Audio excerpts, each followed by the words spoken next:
At my cousin's engagement party, his ex-girlfriend burst in screaming. He got me pregnant first, and he lied to everyone. Everyone froze in horror. I calmly walked over, took her hand, and quietly said into the mic, "Funny, because here's the paternity test results, and here's the restraining order he filed against you 2 months ago." She snatched the papers, read them, and collapsed into screaming hysterics as security threw her out. Video of the scene was posted that night and went viral under top 10 most chaotic engagement crashes. Hey Hedge. Strap in. This one's been sitting on my chest for months, and honestly, I still get secondhand rage thinking about it. First, a little background. I grew up with my cousin Tyler. Same small Kentucky town, same beat-up roads, same little school where everybody knew everybody's dirty laundry. Tyler wasn't just family, he was my best friend. When my dad left, he was the one who taught me how to fix my bike. When his mom got sick, I was the guy sitting next to him at the hospital. We survived everything together. He's always been the good guy. The one who held the door open. The one who apologized when he didn't even need to. That's why it broke me to watch Monica sink her claws into him. Monica was fake from day one. She'd come over wearing these little floral dresses, all shy smiles and sweet yes my mess to our grandmas, but then 2 hours later, she'd be blowing up Tyler's phone because he didn't text her back fast enough. Screaming fits. Crying fits. Showing up uninvited to his shifts at the auto shop. We all told him, she's bad news. But Tyler, being Tyler, thought he could fix her. Spoiler, he couldn't. After 2 miserable years, he caught her cheating with one of the gym trainers. Not even a good one. The greasy guy who hits on teenagers. Finally, he dumped her. She did not take it well. The next few months were hell for him. Late-night calls from block numbers. Letters taped to his door. "I'm pregnant" texts. Photoshopped pregnancy tests. I told him, get it on paper. Protect yourself. So he did. Restraining order filed. Paternity test on standby. Everything neat and legal. And then Kenzie came into his life. Kenzie is the complete opposite. Simple, kind, a little shy, but with a laugh that could make a whole room smile. Tyler lit up around her like I hadn't seen since we were kids. When he proposed 6 months later, no one questioned it. We all just wanted him to finally be happy. The engagement party was perfect. Big hall just outside town. Twinkle lights strung everywhere. Barbecue from the best place in the county. Tyler wore a stupid little grin all night. Kenzie looked like a damn angel. I was halfway through my 3rd beer, getting ready to give a toast, when the double doors to the hall banged open so hard they smacked against the walls. Everyone's heads snapped up. And there she was, Monica, wearing a skin-tight red dress that screamed desperate. Her hair was messy, like she just got out of a bad bar fight. Makeup smeared like she cried all the way here. Without missing a beat, she marched straight toward Tyler and Kenzie at the front of the room. Didn't even hesitate. Didn't care that there were at least 150 people watching. She had crazy in her eyes, real crazy. And she screamed, "He got me pregnant first. He's a liar. He's been lying to every one of you." People gasped. An actual, audible gasp rippled across the room. You could hear a fork drop. Tyler froze. Kenzie's face went dead pale. His mom clutched her husband's arm so hard, I thought she might snap it. Old relatives started whispering, clutching their pearls. Some of the younger ones whipped out their phones. Monica kept ranting. He promised me a family. He dumped me when I told him I was pregnant. He's a monster. She waved some papers around like it was the final act in a courtroom drama. Cries. Screams. Snot. Full performance. And Tyler? Still frozen. Still silent.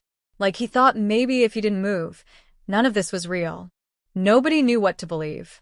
Because when someone accuses you like that, loud enough, crazy enough, even people who know better hesitate. That's when I realized, if I didn't step up right then, she was going to destroy him. I stood up, calmly, walked up to the stage. Everyone's eyes followed me. I could feel the weight of their judgment, their curiosity, their fear. I grabbed the mic, looked straight at Monica, didn't blink. I said, steady and clear, "Funny, Monica. Because here's the paternity test Tyler took, the one that says he's not the father. And here's the restraining order, the one you've been violating for 2 months now." I pulled the papers from my jacket, held them out to her like a death sentence. The room was silent, the kind of silence that vibrates in your ears. Monica snatched the papers so fast, she almost ripped them. She read. Her mouth dropped open. She read more. Her hands started shaking. Then she dropped the papers, sank to the floor, and started howling. Full-on banshee wailing, kicking her legs like a 2-year-old throwing a tantrum in Walmart. Makeup running down her face, hair sticking to her forehead. Security came rushing over. My uncle, God bless him, had thought ahead. 2 big guys picked her up like she weighed nothing, carried her out screaming, "He was supposed to love me." The second the doors slammed shut, people started clapping. First a few, then the whole damn room. Kenzie was crying, but it wasn't sad tears. Tyler finally exhaled, leaned into her, and kissed her forehead. Someone handed me a beer. Someone else patted my back. I think my grandma said I was her new favorite grandkid. Later that night, someone posted the video. A shaky phone recording from the back of the hall. It went viral.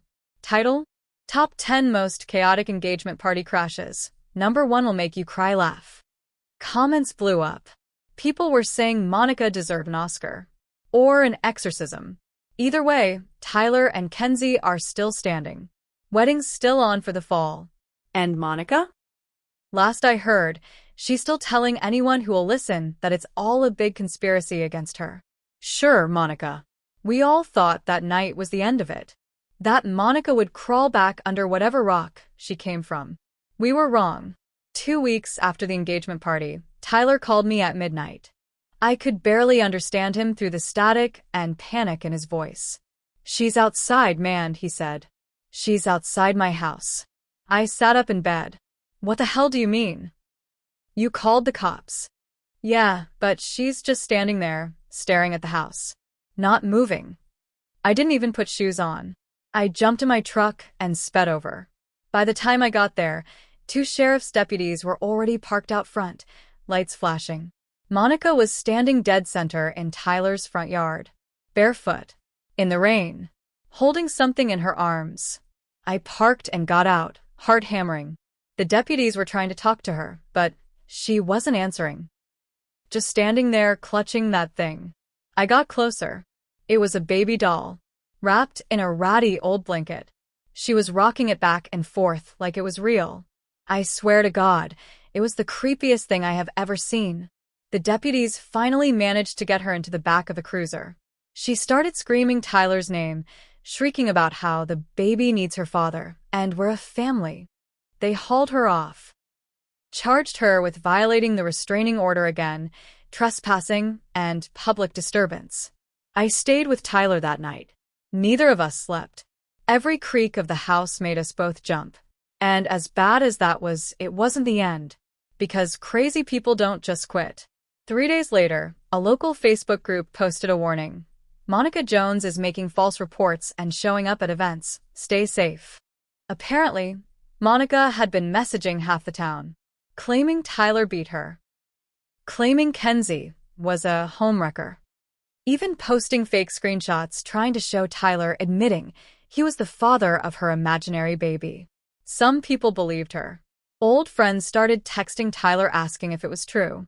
Kenzie's job, she's a preschool teacher, pulled her into a meeting to discuss concerns. Kenzie almost lost her job over Monica's lies. That's when Tyler finally snapped. He hired a lawyer. Not a cheap one either.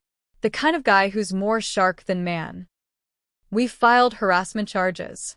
We filed a civil suit for defamation. And because Tyler was smart enough to keep every crazy text, every voicemail, every fake screenshot Monica made, we had enough evidence to crush her. The court date was set. Monica, of course, decided to represent herself. She walked into the courtroom wearing the same ratty red dress from the engagement party. Hair unwashed. Holding that baby doll in her arms.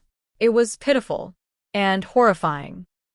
She tried to argue that Tyler had forced her into pregnancy. The judge cut her off about 3 minutes in. By the end of it, the judge ruled against her. Big fine. Community service. Mandatory psych evaluation. It should have felt like a win. But honestly, it just felt sad. Like seeing a car crash you can't look away from. Tyler and Kenzie pushed forward. They focused on the wedding. But there was one more twist none of us saw coming. 3 weeks before the wedding, Tyler got a letter. No return address. No stamp. Just left in his mailbox. Inside was a photo. A photo of Kenzie. Sitting at her favorite coffee shop.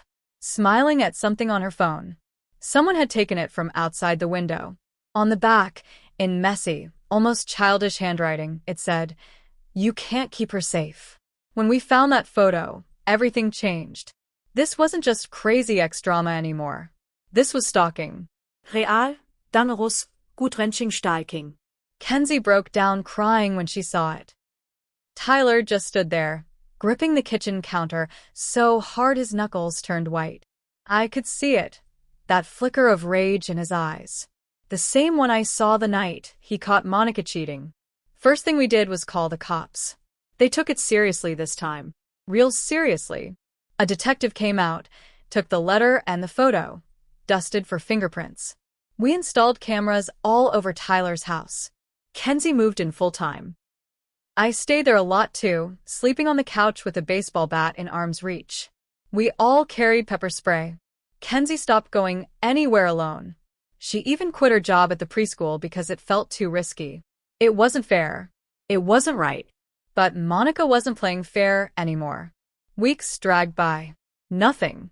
Then 2 nights before the wedding, Tyler's truck was broken into. Nothing was stolen. Nothing damaged. Except for one thing. Sitting on the front seat was a ripped-up wedding invitation. And scrawled across it, in what looked like red lipstick, were the words, "You'll never make it to I do." Tyler lost it. Punched the side of the truck hard enough to bloody his knuckles. The cops couldn't do much. No cameras caught it. No fingerprints. Just more fear. Kenzie wanted to cancel the wedding. She sat at the kitchen table that night, twisting her engagement ring around her finger, eyes hollow. "I don't want her to win," she whispered. "But I don't want to die either." None of us had answers. We were stuck. Frozen. But then something unexpected happened. The next morning, my buddy Evan, who works at a cell phone store, called me. Said he recognized Monica coming in last week, trying to buy a burner phone. Said she was ranting to the clerk about needing a phone they can't trace. Said she mentioned ruining a wedding. We called the detective. They got a warrant. Checked Monica's known addresses. And guess what? She wasn't staying at any of them. Monica was missing. She'd gone off the grid. No one, not her parents, not her old friends, not even the trashy guy she used to date, knew where she was. Which meant she could be anywhere. Watching. Waiting. The night before the wedding, Tyler, Kenzie, and I sat in the living room, dead silent. No TV. No music. Just staring at the front door, the windows, the shadows moving outside. Every little sound made us jump. Every passing car made our hearts race. None of us said it out loud, but we all wondered the same thing. The morning of the wedding, the sky was heavy with clouds. No rain yet, but the air felt wrong. Thick. Heavy. Kenzie was quiet all morning. Tyler too. We all moved like robots getting ready.